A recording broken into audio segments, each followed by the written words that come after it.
কালিদাকে দেখেই চমকে যায় মেহেন্দি উৎস। কালিদার সাথে খারাপ ব্যবহার করলে উচিত শিক্ষা দিয়ে দেয় দুর্গা। হ্যাঁ বন্ধুরা, এমনটাই দেখা যাবে।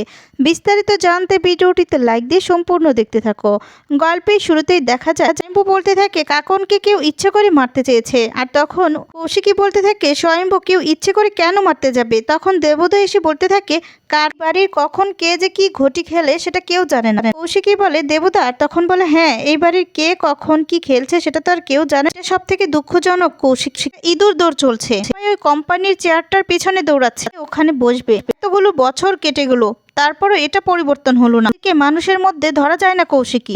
পৃথা চলে আসে। পৃথা এসে বলতে থাকে থাক, আপনার নামেও তো অনেকগুলো কেস আছে, আপনাকে কি মানুষের পর্যায়ে ফেলা যায়। আর তখন দেবুদা বলে কি বলছো কি, তুমি ভুলে গেছো আমি তোমার সম্পর্কে কে হই। পৃথা বলে ভুলিনি, কিন্তু আপনি আমার কে হন সেটা আমি ভাবিনি। এরপর কাকনের কাছে যায়, গিয়ে তখন বলতে থাকে কিরে কেমন আছিস, তুই শুনতে পাস না, বলতে পারস না। বাবা সবকিছুর তো একটা লিমিট থাকে নাকি, যে স্পেশালি এবেল সেটা কি তোকে বলে বোঝাতে হবে। কৌশিকী বলে কি হচ্ছে কি, তুমি ওর সাথে এভাবে ব্যবহার করছো কেন।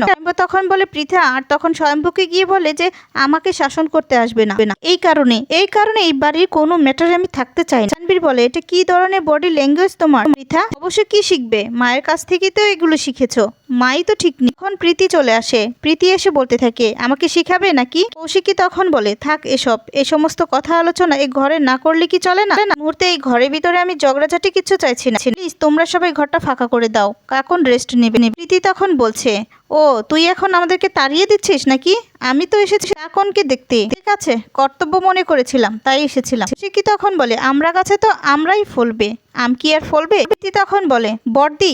এরপর দেবু বলে প্রীতি চোখ রাগাচ্ছ কাকে, তুমি ভুলে গেছো উনিকে। এবার আয়নার সামনে দাঁড়িয়ে নিজেকে দেখে নাও। প্রীতি বলে চুপ করো তো তুমি অন্তত আমাকে আয়না দেখিও না। স্বয়ম্ভু বলে প্লিজ স্টপ ইট। তারপর প্রীতি আর তার মেয়ে সেখান থেকে চলে যায়। এই সমস্ত নিয়ে কথা বলতে লাগলে ঠিক তখনই স্বয়ম্ভুর ফোনে একটা ফোন আসে। স্বয়ম্ভু ফোনটা রিসিভ করে বলতে থাকে কে বলছেন। আর তখন দুর্গা বলে যে কে বলছে সেটা ইম্পর্টেন্ট নয়, কি বলছি সেটাই শুনেন। আর তখন বলে কি।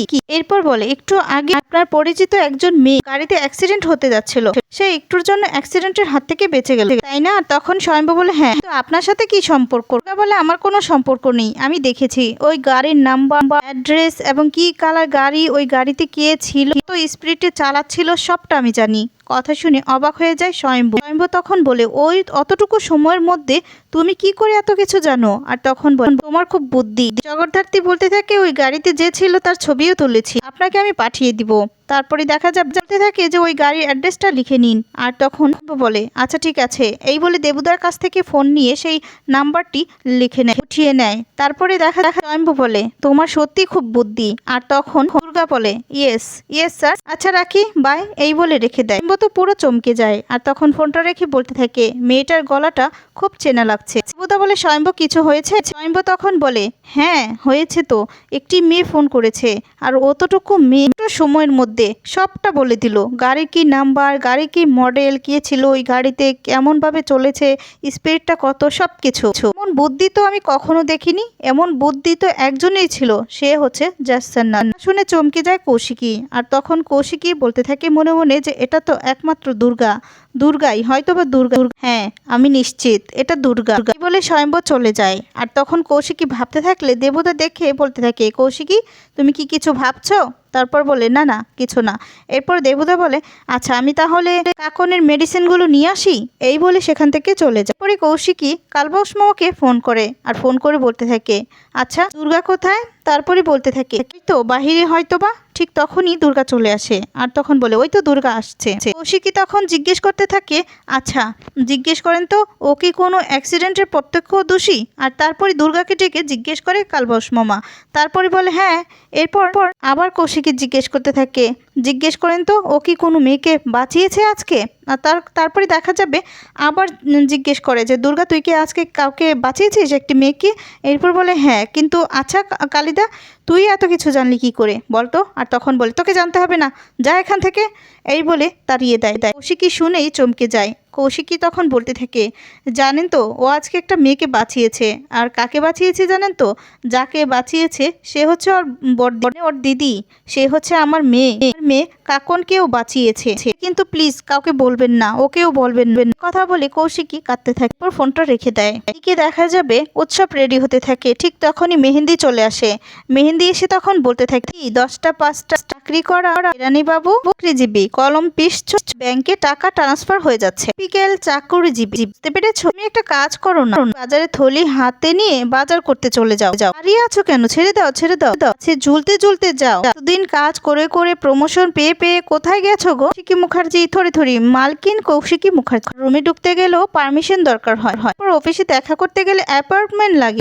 অতি সাধারণ পাতি মানুষ হয়ে রইলে। আরো অনেক কথাই বলতে থাকে। ঠিক তখনই উৎসব বলতে থাকে, এই ছাড়ো তো, কাটা গায়ে নুনে ছিটে দিতে এসেছো?